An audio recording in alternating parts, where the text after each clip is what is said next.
Amid rising global labor shifts, Russia's internal economic stress and demographic hurdles have amplified its urgency to fill widening workforce gaps.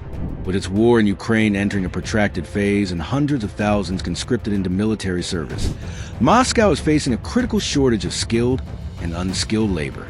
Recently, Andrei Basidin of the Ural Chamber of Commerce sparked attention by claiming that Russia had reached a deal with India to bring in 1 million Indian workers by the end of 2025, particularly in the Sverdlovsk region. The Moscow Times and other Russian outlets quoted Basidin as saying that a new Indian consulate would soon be established in Ekaterinburg to streamline this migration.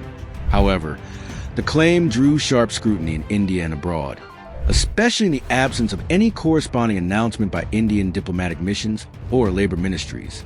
Soon after, Russia's Ministry of Labor issued a direct rebuttal, downplaying the notion of any such massive labor import from India. In a statement given to RBC News, the ministry clarified that the foreign labor quota for 2025 stands at just under 235,000 workers, of which only 71,817 spots are allocated for Indian citizens. The ministry also emphasized that labor entry from visa-required nations like India must pass through a highly regulated process involving pre-approvals from the Interior Ministry and employment sponsorships. Experts from the Carnegie Russia Eurasia Center in Stratford believe that while Russia may indeed be eyeing stronger labor partnerships with countries like India due to its aging population and economic strain under sanctions, such exaggerated figures are not just unrealistic, but misrepresent the complexities of bilateral workforce mobility under international law.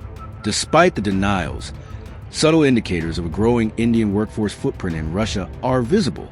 Media outlets like the Economic Times and Hindustan Times have cited sources confirming that thousands of Indian job seekers applied for roles in Russian cities last year, primarily in construction, manufacturing, and healthcare.